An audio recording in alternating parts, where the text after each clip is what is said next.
to do is play with you. Hi, Assalamualaikum semua orang. Kamarina Hastim here. I hope you are in a good mood today because it's a good day to have a good day. So, kali ni sempena bulan Ramadan, kita still akan keluarkan video-video creepy. So, sementara cerita setan kena ikat ni kan, baik korang marathon semua video-video creepy sekarang.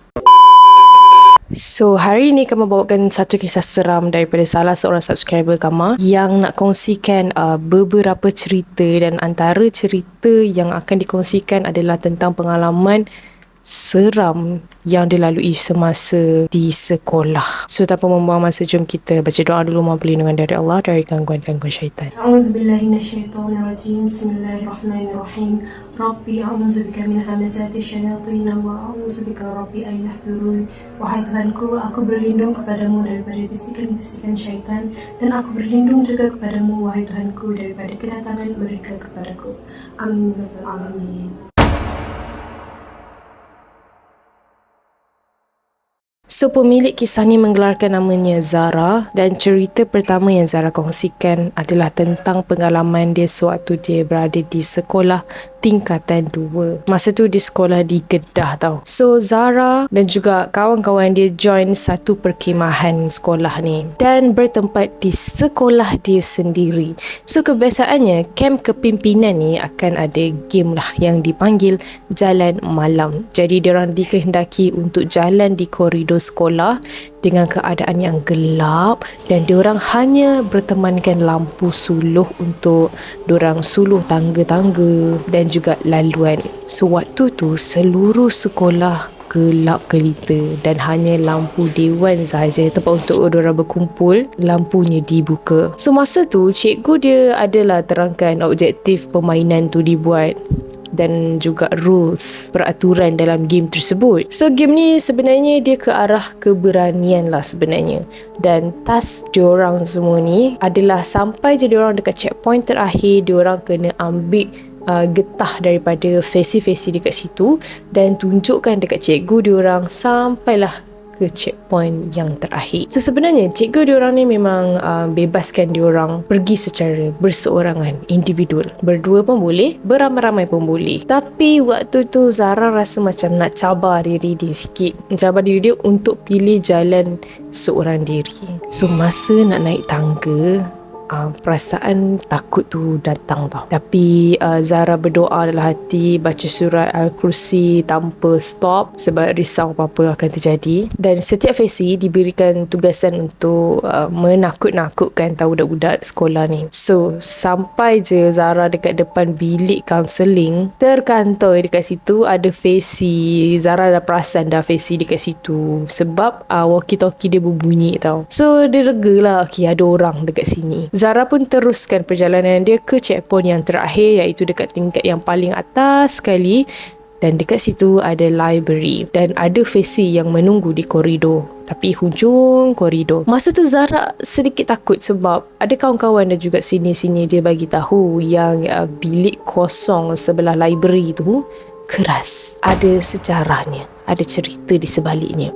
Sebab Zara pernah dengar cerita daripada kawan dia pernah dengar bunyi daripada bilik tu tau, iaitu bunyi menangis. So, Zara teruskan je berjalan dengan laju menuju ke arah fesi kat situ sambil dia ambil getah, bukti yang dia dah berjaya lah sampai kat sana. So, dia sedikit lega dan nak cepat-cepat turun. Tapi masa Zara turun, Zara terserempak dengan senior perempuan yang ada dekat checkpoint kelas tingkatan 5. Tapi Zara perasan yang riak wajah diorang ni macam lain macam. Dan Zara ada tegur tau senior tu. Zara kembali diam dan terus je pergi sampailah ke dewan. So, salah seorang kawan Zara ni tanya dekat dia, Zara, tadi waktu kau lalu Titi tu, siapa yang follow kau dari belakang? Dia tinggi, hitam, muka tak nampak sangat. So, Zara macam dah pelik. Zara cakap lah kat dia, serius lah, tak pasti, mungkin Amri sebab tadi dia ada jaga checkpoint dekat situ, and adalah dengar dia follow aku jalan sekali, tapi tak silap dia dah turun tangga sebelum naik TT tu. TT tu adalah laluan yang menghubungkan blok tingkatan 3 dan juga blok tingkatan 5. Tapi bila fikirkan balik, Zara memang pasti pasti yang Amri tak follow dia sampai ke titik tu. Dan Zara dengar yang Amri memang dah turun tangga dah lepas jaga checkpoint tu. Berulang kali lah Zara tanya kawan dia ni, kalau bukan Amri, siapa yang ikut dia tu?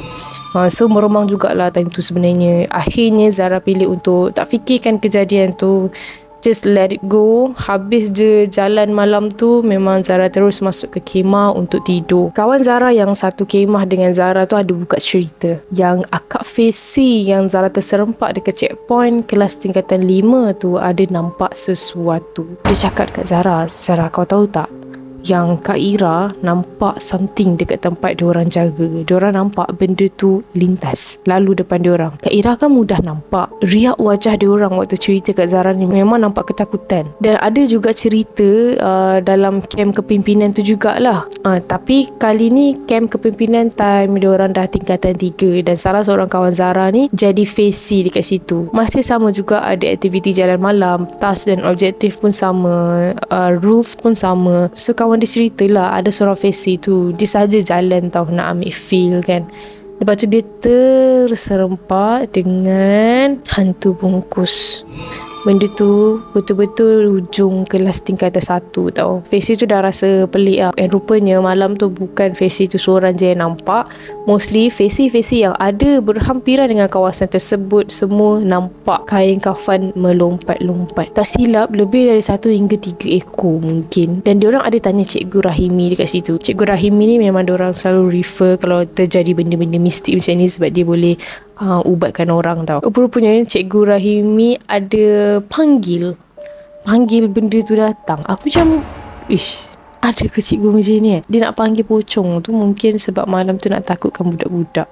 Dan since Cikgu Rahimi ni memang mahir dalam berubat orang apa semua, so mungkin dia fikir kalau ada risiko benda tu berlaku dia boleh settlekan. I don't know what Cikgu Rahimi thinking, tapi Cikgu Rahimi memang mengaku sendiri yang dia ada panggil, tapi itu pun seko sahaja. Lepas tu disuruh benda tu balik. Tapi tak tahulah pula benda tu bawa kawan-kawan dia lagi malam tu kan. Tapi syukurlah malam tu tak jadi apa-apa pun. Cuma peserta dengan Fesima rata-rata nampak gula-gula tu guys. Memang nampak hantu bungkus tu berada di lokasi yang berbeza dan lebih dari satu. So itu kisah pertama yang Zara kongsikan ketika berada di sekolah menengah. Dan cerita yang kedua ni ketika dia berada di Kamsis. So pengalaman kedua Zara ni pula semasa Zara berada di semester kedua, dan Zara merupakan salah seorang pelajar Politeknik di Perak. Zara merupakan seorang student seni bina dan adalah kos-kos yang perlu balik untuk menghadiri kelas face to face memandangkan waktu tu Zara zaman COVID. So kisah ni memang terjadi waktu lepas cuti mid semester. Ada subjek yang lepas cuti mid sem tu diorang kelas online. So yang tinggal dekat blok itu cumalah seni bina dan juga course-course yang lain. Adalah beberapa yang memerlukan face to face kan. Kamsis yang Sarah tinggal ni merupakan kamsis yang baru. Ada 5 blok dalam tu. Dan blok yang Zara tinggal ni blok ada 5, blok yang dihaskan untuk budak seni bina lah. Budak seni bina, elektronik dan juga engineering. Sama juga blok lain pun ada kos-kos yang tertentu menghuni di blok tertentu. So kisah pertama waktu tu cuti, dan Zara kebiasaannya sebelum tidur memang dia akan scroll TikTok. Dalam bilik Zara tu ada 6 orang, tapi yang belum tidur lagi waktu tu Zara dan juga roommate dia 2 orang tak tidur lagi. Masing-masing dah baring tapi masing-masing sambil scroll handphone lah. Tiba-tiba pintu bilik diorang diketuk dan ada cubaan untuk membuka pintu tersebut. Macam orang nak buka pintu slow-slow tu. Sebenarnya tiap malam memang diorang tak tutup pintu. Paling tidak pun diorang akan buka sikit je untuk bagi angin masuk dan keluar. Gila panas kan bilik ada partition. Tapi malam tu diorang tutup pintu dan kunci tau. Dan lepas je dengar bunyi cubaan nak masuk dan buka pintu tu, salah seorang roommate dia bangun and terus buka pintu tu. Tapi apa yang mengejutkan, tak ada siapa-siapa pun korang.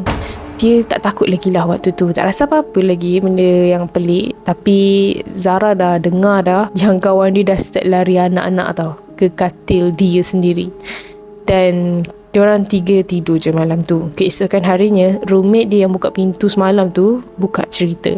Dia kata lepas je dia buka pintu tu, dia terus WhatsApp kawan dia duduk kat sebelah tu. Sebab dia memang selalu tidur kat bilik diorang. Kawan dia WhatsApp dia, "Otak kau nak masuk cakap je lah. Ni tak kau main ketuk pintu, lepas tu aku buka kau tak ada." Lepas tu dia terkejut sebab apa yang kawan dia reply adalah, "Aku mana pergi pun bilik korang. Lagipun malam ni aku tidur dengan Ian sebab dia tak sihat. Bila masa pula aku nak pergi bilik kau?" So dah lepas tu memang semua seram. Sebab kalau bukan kawan dia tu, siapa lagi? Yang kedua pula, roommate dia ni 2 orang ada menyertai police skill dan berlangsung di Terengganu, dan diorang bertolak sampai keesokan paginya. Kawan Zara yang stay dekat bilik sebelah tu, kita bagi nama dia Ifa. Dia datang dengan excited ni, dia tanya, dah balik ke? Diorang pun tanyalah dengan rasa pelik kan, sebab yelah kawan dia yang pergi Terengganu tu, diorang sampai dekat Terengganu pagi. So dia cakap lah kenapa. And then Ifa cakap tak adalah, semalam Ifa tidur kat tengah-tengah laluan tu sebab penat kan. Lepas tu dalam mamai tu Ifa ternampak lah Iman tu kawan dia yang pergi Terengganu tu kat Ampayan. Ifa tak adalah tegur, tapi Ifa adalah tertanya Iman tu nak pergi ke mana. Zara dah cuak dah dengar sebab Iman tu baru je update dekat diorang yang dia baru je sampai Terengganu pagi ni. Jadi Zara teruslah cakap dekat Ifa, "Mana ada Fa, Iman baru je cakap ni dia baru sampai Terengganu." Kalau korang nak tahu apa yang menyeramkan, Iman ni memang suka basuh baju, and dia orangnya tinggi-tinggi tau. Benda tu bukan setakat boleh menyerupai kita, tapi dia boleh juga melakonkan pergerakan kita yang dah jadi rutin. So that was the scariest part. Kisah yang ketiga pula berlaku pada Zara sendiri. Waktu tu tengah study week. Dah nama pun budak seni bina. Memang Zara kata kalau cuti pun memang tak rasa cuti. So waktu tu Zara ambil keputusan untuk stay up pukul 2 hingga 3 pagi macam tu untuk siapkan final year project.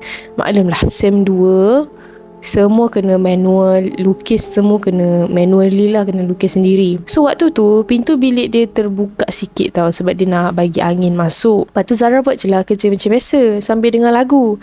Semua roommate dia dah tidur dah waktu tu, tak ada siapa pun yang stay up sama macam Zara.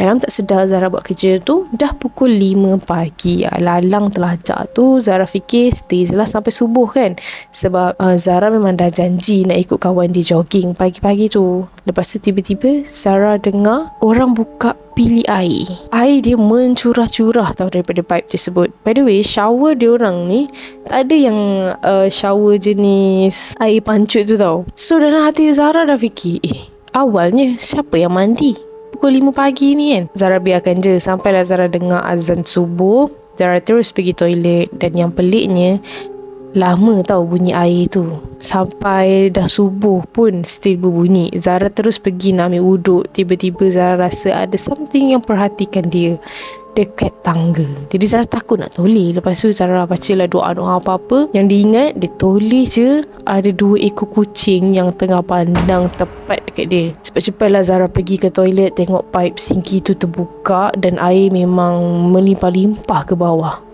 So Zara pelik kan, cepat-cepatlah Zara tutup pipe tu. Sampai habis penghujung pipe dah pusing tu, Zara pun panik lah juga. So cepat-cepatlah ambil wuduk dan solat. Kawan Zara yang nak jogging tu, dia tanya, kau baru nak tidur ke? Ni nak join jogging ke tak? So Zara cakap tak nak, sebab Zara nak tidur. Disebabkan Zara memang dah stay up lama tadi kan. Zara tak cakap apa-apalah pasal misteri pipe tadi, sebab kawan Zara pun penakut juga.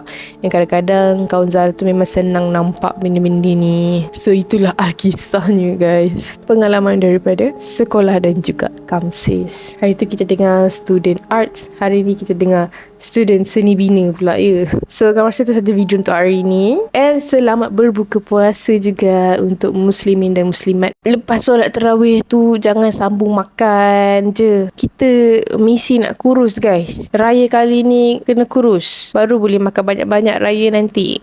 So thank you for that video sampai habis. For those who are new to my channel, don't forget to hit the subscribe button below and turn on the notification bell so that you will not miss any video that I post. See you in my next video. Bye bye.